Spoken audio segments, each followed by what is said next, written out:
이 시간 우리에게 주신 하나님의 말씀은 신약성경 사도행전 21장 13절과 14절의 말씀입니다.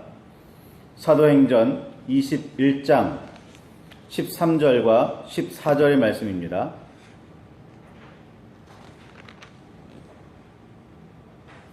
찾으셨으면 우리 함께 말씀을 봉독하시겠습니다. 바울이 대답하여 여러분이 어찌하여 울어 내 마음을 상하게 하느냐? 나는 주 예수의 이름을 위하여 결박당할 뿐 아니라 예루살렘에서 죽을 것도 각오하였노라 하니 그가 고난을 받지 아니하므로 우리가 주의 뜻대로 이루어지이다 하고 그쳤노라. 아멘. 주님 우리의 마음을 여시어 말씀을 깨닫게 하옵소서. 아멘. 주님의 사랑과 은혜가 저와 여러분 안에 가득하기를 소망합니다. 예수님의 부활과 승천 이후 믿음의 사람들은 예루살렘에서 신앙생활을 하고 있었습니다. 여전히 유대교의 제사장들을 비롯한 당국자들과 충돌은 있었지만 그래도 논쟁과 비난, 때로는 자잘한 폭력, 개인적인 폭력 수준의 일들이 일어나긴 했지만 그 이상 넘지는 않았습니다. 이런 상황에 스데반이 말씀을 전하고 있었고 스데반은 결국 첫 순교자가 됩니다. 그 이후에 상황은 급변합니다. 교회에 큰 박해가 일어났고 사도 외에는 다 유대와 사마리아 모든 땅으로 흩어집니다. 예루살렘을 벗어날 수밖에 없었습니다.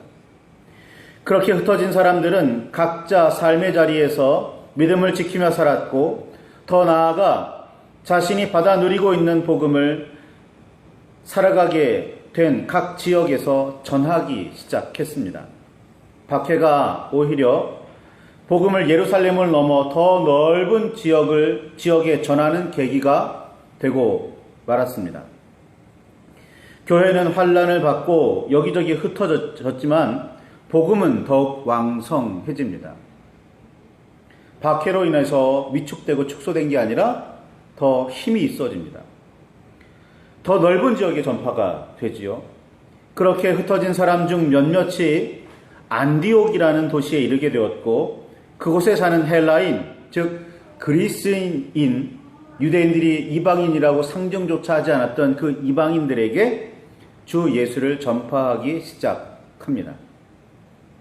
예수님을 따르며 함께 생활했고 예수님의 음성을 직접 들으며 배운 사도들은 박해의 상황에서도 예루살렘에 머물렀습니다. 예수님의 부활과 승천이 일어난 지역도 굳이 따지면 예루살렘이니까 이런저런 이유로 예루살렘은 신앙의 중심지였고 그곳에 머물던 사도들은 믿음의 삶을 주도하며 가르치는 사람들 그 중심에 있었습니다. 그런데 이 시절에 다른 지역이나 도시로 흩어졌던 유대인들이 모이던 회당에서 주로 복음을 전하며 예수 그리스도를 증언했었는데 안디옥에 이르러 이방인들에게도 복음이 전해지는 새로운 상황을 맞이하게 되었고 이방인에게 복음을 전할 때에는 어떻게 해야 하는지 누구에게인가 물어볼 수밖에 없었습니다. 당연히 예루살렘에 있는 사도들에게 물음이 갑니다. 그래서 안디옥의 이방인 공동체를 바르게 지도하려는 목적으로 예루살렘 교회는 바나바를 파견합니다. 바나바는 회심한 이후에 다소에 머물면서 신앙생활을 믿음을 다지고 있었던 사울을 찾아가서 안디옥으로 데려가 함께 일하기 시작합니다. 바나바와 사울, 안디옥 교회의 연합으로 이곳에서 처음으로 그리스도인이라는 이름을 얻게 되었다고 사도행전 11장에는 기록하고 있습니다. 기초를 단단히 다지며 점점 자라던 안디옥 교회는 또 하나의 매우 의미 있는 일을 합니다. 바로 바나바와 사울에게 따로 특별히 안수해서 다른 지역으로 보내는 일입니다. 사흘은 후에 바울로 이름을 바꿉니다. 안디옥 교회의 이런 결정으로 예수님에 대한 복음은 더욱 널리 퍼지기 시작합니다. 안디옥에서 바나바와 함께 안수를 받고 보내진 파견된 바울은 총 3번의 여행을 했다고 알려져 있습니다. 성경이 그렇게 여행 기록이 기록되어 있지요. 바울은 언제나 안디옥에서 여행을 시작했고 그의 발걸음은 늘 안디옥으로 돌아왔습니다. 안디옥은 바울 사도의 활동의 근거지이자 중심지였습니다. 두 번째 여행 때는 특별히 고린도에 1년 6개월을 머물며 말씀을 가르쳤고, 세 번째 여행에서는 에베소가 그런 도시였습니다. 에베소에서 3년 동안 밤낮 쉼없이 눈물로 각 사람을 훈계했다고 성경은 알려주고 있습니다.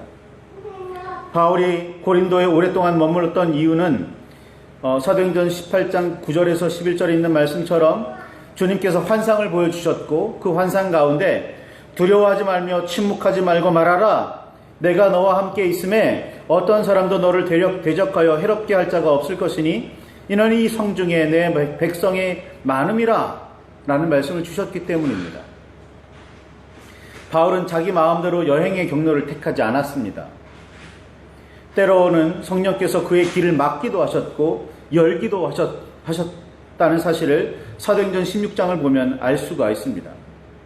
그리고 바울도 어디에서나 남다른 열심을 가지고 말씀을 가르쳤습니다.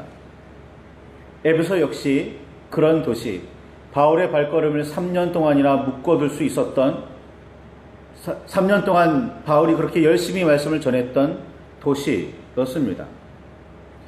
이방 땅을 돌아다니며 유대인의 회당을 찾아가 복음을 전하였고 이방인들에게도 예수를 전하던 바울은 세 번째 여행에서 드디어 예루살렘을 방문하려고 합니다. 그리고 그 예루살렘으로 가는 바울의 발걸음이 꽤나 조급했던 모양입니다. 드로아라는 도시의 마을에 들어가서는 그 다음날 길을 떠날 수밖에 없었는데 말씀을 들으려는 사람, 말씀을 전하는 사람 모두가 열정이 있었던 모양이에요. 바울이 밤 늦게까지 말씀을 전합니다. 그러다가 위태하게 3층 창문에 앉아서 말씀을 듣고 있던 유두고라는 청년이 밤이 점점 더 늦어지자 결국 졸다가 그곳에서 떨어져 죽습니다. 물론 즉시 하나님의 은혜, 바울의 사역으로 목숨을 건지기는 하지만 다시 살림을 받기는 하지만 이런 일들이 사람들이 모두 졸려서 한 사람이 떨어지고 정말 위태한 엄청난 사건까지 일까지 벌어질 뻔했는데 그럼에도 불구하고 성경을 보면 밤이 새도록 유두고가 다시 살아난 그 밤이 새도록 바울이 말씀을 전했다고 기록하고 있습니다.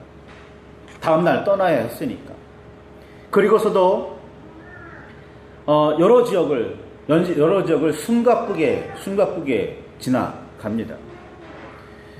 사도행전 20장 16절에 보면 바울은 어떻게든 오순절 안에 예루살렘에 이르려고 급히 가고 있었습니다. 이 와중에 바울은 에베소 교회의 장로들을 불러 이런저런 권면을 합니다. 급하게 예루살렘으로 가면서도 에베소 교회가 눈에 밟혔던 모양이에요. 그 에베소 교회 지도자들로 세움을 입은 장로들을 부릅니다. 불러다가 이런저런 권면을 합니다. 그만큼 정성을 쏟았던 교회였고 여러 가지 이유로 걱정이 되기도 했던 모양입니다. 에베소 교회의 장로들을 만나 권면하던 중에 바울은 이렇게 말합니다. 20장 25절에 사도행전 여러 가지 이유로 이제는 여러분이 다 내 얼굴을 보지 못할 줄 아노라 라고 그 장로들에게 말합니다.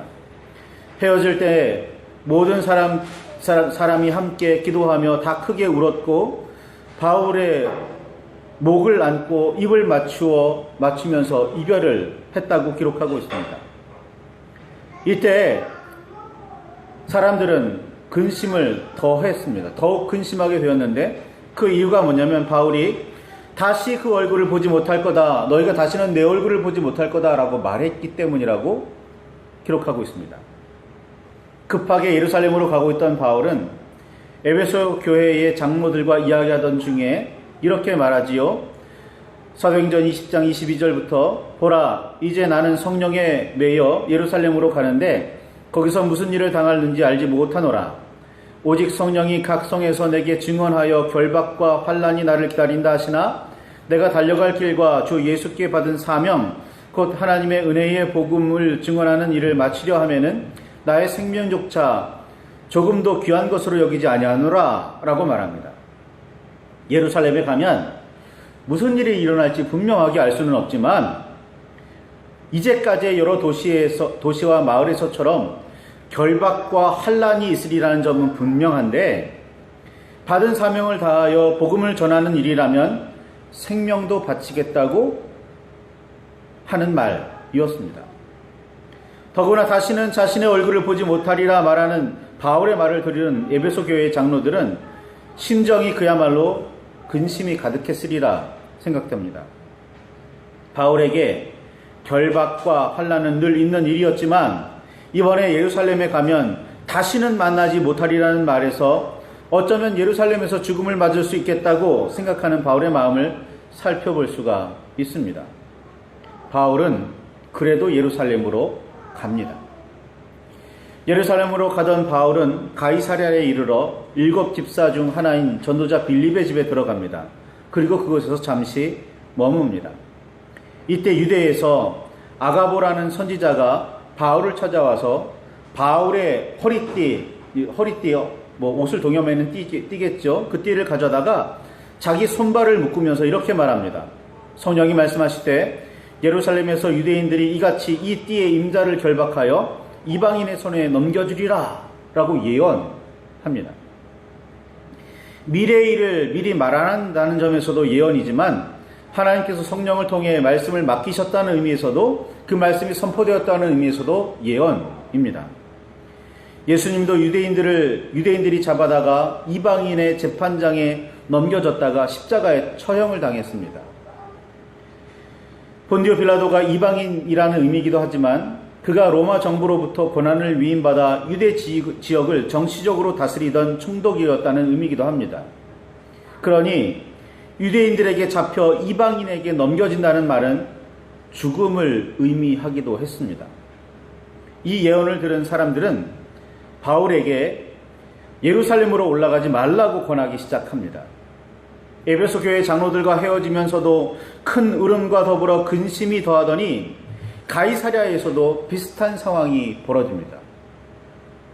에베소 교회 장로들은 그래도 바울더러 예루살렘에 올라가지 말라고 하지는 않은 모양인데 가이사랴에 모였던 사람들은 바울을 애써 울며 말립니다. 이를 본 바울은 이렇게 말하지요. 여러분이 어찌하여 울어 내 마음을 상하게 하느냐. 나는 주 예수의 이름을 위하여 결박당할 뿐 아니라 예루살렘에서 죽을 것도 각오하였노라 라고 대답합니다. 부부간의 싸움에서도 이성적인 논쟁과 다툼이 팽팽하다가도 누군가 눈물을 흘리기 시작하면 옳고 그름은 더 이상 문제가 되지 않습니다. 눈물을 흘리게 한 사람이 어쨌거나 잘못한 사람이 됩니다. 그러니 눈물은 매우 효과적이고 강력합니다.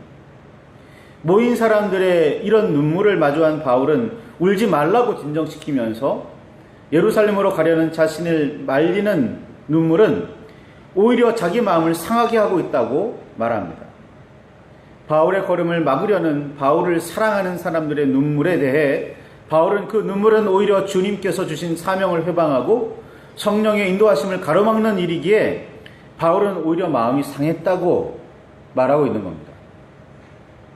십자가의 고난을 말씀하신 예수님 앞에 베드로는 그런 일이 일어나면 안 된다며 강력하게 항의했습니다. 이때 베드로에게 예수님께서는 이렇게 말씀하시죠. 마태복음 16장 23절에 있는 말씀처럼 사탄아 내 뒤로 물러가라. 너는 나를 넘어지게 하는 자로다. 내가 하나님의 일을 생각하지 아니하고 도리어 사람의 일을 생각하는도다 라는 책망을 듣습니다. 고난과 환난과 핍박과 박해와 죽음이 도사리고 있더라도 묵묵히 끝까지 주님의 뜻대로 따르는 일, 주님의 뜻을 따르는 일이 그리스도인의 사명입니다. 상황이 어떻든 복음을 전하고 시대가 어떻든 소금으로 빛으로 살며 그리스도처럼 살아야 합니다. 이것이 그리스도인의 삶의 방식이어야 합니다. 오늘날 우리 교회가 세상에 보이는 모습이어야 합니다. 바울은 어쩌다가 그런 상황을 마주하고 있는 것이 아니라 일부러 그런 상황 속으로 뛰어듭니다. 이런저런 잔머리로 어떻게든 상황을 바꾸어 보려고 하지 않고 복음이라는 확실하고 튼튼한 기본을 가지고 정면 승부를 시도합니다. 하나님을 사랑하고 이웃을 사랑하는 이 일에 자신의 모든 것을 바치겠다고 말입니다. 이 일로 육신이 죽음을 맞이하게 된다고 하더라도 상관하지 않겠다고 말합니다. 주 예수의 이름을 위해서라면 죽음도 각오했다고 말입니다. 사랑하고 선을 행하는 일에 목숨을 거는 모습이 바울의 모습이었고, 거리낌 없이 당당하게 십자가로 나아가는 예수 그리스도의 길입니다. 예수님께서는 하나님을 사랑하고 이웃을 사랑하는 일이 모든 율법의 핵심, 즉 하나님의 뜻의 중심이라고 말씀하셨습니다.